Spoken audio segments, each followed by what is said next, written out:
प्रशांत किशोर बिहार पर अपने बयान से लगातार विवादों में हैं। प्रशांत किशोर ने पहले बिहार की तुलना सूडान से की, फिर कहा कि बिहार में लोग पैसे लेकर वोट बेच देते हैं। प्रशांत किशोर के इस बयान पर लगातार सियासत तेज है।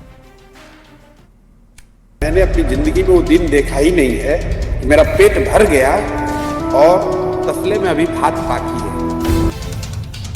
तो आदत लग गई है, 1000 रुपया मिलेगा और वोट बेचेंगे। बिहार की सियासत में प्रशांत किशोर का बयान एक बार फिर सुर्खियों में। प्रशांत किशोर ने पहले तो बिहार को फेल स्टेट और बिहार की तुलना सूडान से कर दी थी। फिर ये भी कहा कि बिहार के लोग 1000 रुपए लेकर वोट बेच देते हैं। जिसको आदत लग गई है, 1000 रुपया मिलेगा और वोट बेचेंगे, उसको अपने बच्चों का दर्द नहीं समझ में आ रहा है, तो प्रशांत किशोर का भाषण सुनकर अपना मन बदलेगा।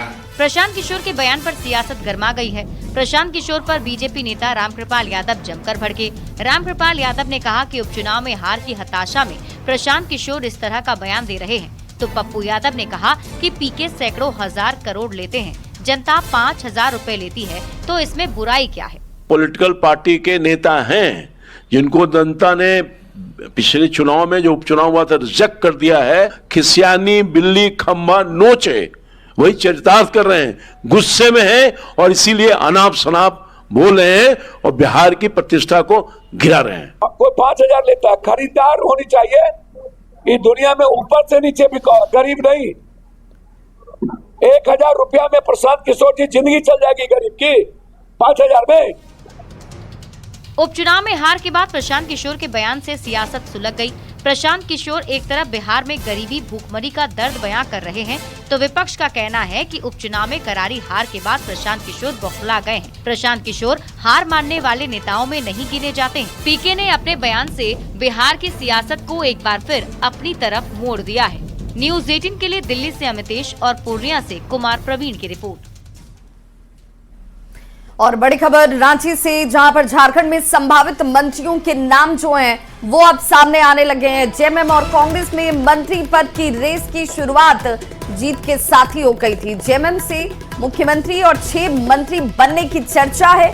जेएमएम अनुसूचित जनजाति समाज से 3 नामों पर मोहर लग सकती है। ये मानकर चला जा रहा है कि 3 ऐसे नाम होंगे जो जनजाति समाज से आने वाले होंगे।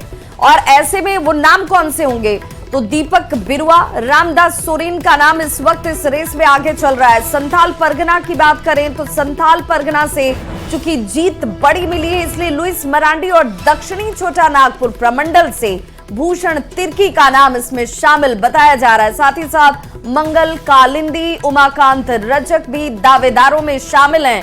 मथुरा महतो और योगेंद्र प्रसाद का नाम भी इस रेस में जोड़ा जा रहा है। सविता महतो, सुदिव्य कुमार सोनू का नाम भी चलता हुआ इस रेस में। अल्पसंख्यक समाज से अगर बात करें तो अल्पसंख्यक समाज से हफीजुल हसन का नाम लगभग तय माना जा रहा है। सामान्य कोटे में अब रुक करते हैं तो सामान्य कोटे से जेएमएम की तरफ से अनंत प्रताप देव का नाम चर्चाओं में शामिल है। वहीं कांग्रेस से कौन से नाम है जरा वो भी देख लीजिए। रामेश्वर उरांव, शिल्पी नेहा तिर्की, राजेश कच्छप और नमन विस्कल कोगांडी के नाम इस रेस में चलते हुए, जिसमें अनुसूचित जाति से सुरेश बैठा और राधा कृष्ण किशोर का नाम बताया जाता है। ओबीसी समाज से आने वाले प्रदीप यादव और ममता देवी के नाम की भी खूब चर्चा है। अल्पसंख्यक समाज से बात करें तो निशत आलम और इरफान अंसारी का नाम शामिल माना जा रहा है। सामान्य कोटे से दीपिका पांडे सिंह और जयमंगल सिंह का नाम बताया जाता है, जो इस रेस में इस वक्त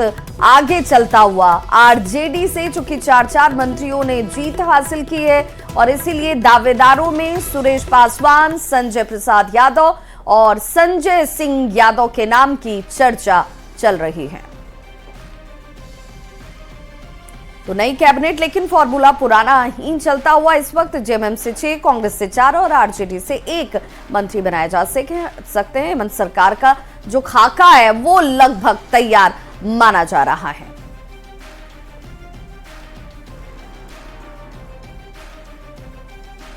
झारखंड में हेमंत सोरेन नई सरकार बनाने जा रहे हैं। दोबारा सत्ता में आकर इतिहास रचने वाले हेमंत सोरेन की कैबिनेट में शामिल होने को लेकर के लॉबिंग अब तेज है। क्षेत्रीय संतुलन से लेकर जातिगत फैक्टर पर फोकस करने की चर्चा तेज है। नई कैबिनेट में किन चेहरों को मिल सकती है जगह, ये रिपोर्ट के जरिए समझिए।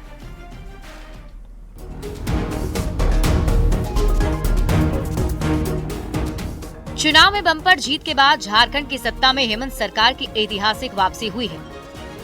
शानदार रिजल्ट के बाद रांची के मोरहाबादी मैदान में हेमंत सोरेन चौथी बार सीएम पद की शपथ लेने जा रहे हैं। नई कैबिनेट के गठन को भी अंतिम रूप दिया जा रहा है। चर्चा है कि 5 विधायक पर 1 मंत्री पद मिलने की संभावना है। जेएमएम से 6, कांग्रेस से 4 और आरजेडी कोटे से 1 विधायक को मंत्री बनाने का फॉर्मूला तय किया गया है, जिसमें क्षेत्रीय संतुलन और जातिगत फैक्टर पर भी फोकस रहेगा।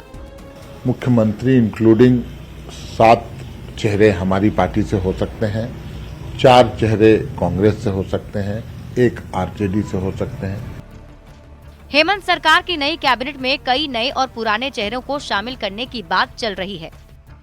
जेएमएम कोटे से दीपक बिरुवा, हफीजुल हसन, रामदास सोरेन और मथुरा महतो को मंत्री बनाने की चर्चा है। सुदेव सोनू, योगेंद्र प्रसाद, हेमलाल मुर्मू और लुइस मरांडी भी दौड़ में शामिल हैं। कांग्रेस कोटे से रामेश्वर उरांव, इरफान अंसारी, दीपिका पांडे सिंह को फिर से मौका देने पर विचार किया जा रहा है। प्रदीप यादव, अनूप सिंह, शिल्पी नेहा तिर्की और नमन विक्सल कोंगारी के नाम की भी चर्चा है। जबकि आरजेडी कोटे से सुरेश पासवान या संजय प्रसाद यादव को मंत्री बनाने की बात चल रही है। हम लोग सभी वर्ग के लोगों को और सभी क्षेत्र के लोगों को प्रतिनिधित्व देने का काम करेंगे। हमारे जो मंत्री होंगे, हमारे विधायक दल के नेता होंगे, हमारे मुख्य सचेतक होंगे, ये 5 प्रमंडल में निश्चित रूप से हम लोग इसको प्रतिनिधित्व देने का काम करेंगे। क्षेत्रीय गुणागणित के साथ साथ जाति धर्म के फैक्टर को लेकर भी लॉबिंग तेज है। पिछली बार 2019 में जेएमएम से 5, कांग्रेस से 4 और आरजेडी कोटे से 1 मंत्री बनाए गए थे, जबकि 1 मंत्री पद खाली रह गया था। इस बार देखना होगा कि कौन से मंत्री रिपीट होते हैं और किन नए चेहरे को हेमंत सोरेन की कैबिनेट में जगह मिलती है। रांची संवाददाता अविनाश के साथ ब्यूरो रिपोर्ट, न्यूज़ 18। तो झारखंड विधानसभा में इस बार कल्पना सोरेन जेएमएम का महिला चेहरा होंगी, तो उनके जवाब में बीजेपी भी किसी महिला चेहरे की तलाश में है। झारखंड विधानसभा में इस बार 12 महिला विधायकों का दबदबा दिखेगा। इनमें से सबसे बड़ा नाम किसी का है तो वो है कल्पना सोरेन का। इस बार जेएमएम के साथ साथ गठबंधन की शानदार विजय में उनकी भी बेहद अहम भूमिका रही। ऐसे में कल्पना सोरेन को जवाब देने के लिए बीजेपी भी पार्टी की 4 महिला विधायकों में से किसी बड़े चेहरे को आगे कर सकती है। बनाया तो महिलाओं के लिए तो हमारी विशेष हमेशा फोकस रहती है। लीडरशिप में भी हम महिलाओं को मौका देते हैं, सामूहिक लीडरशिप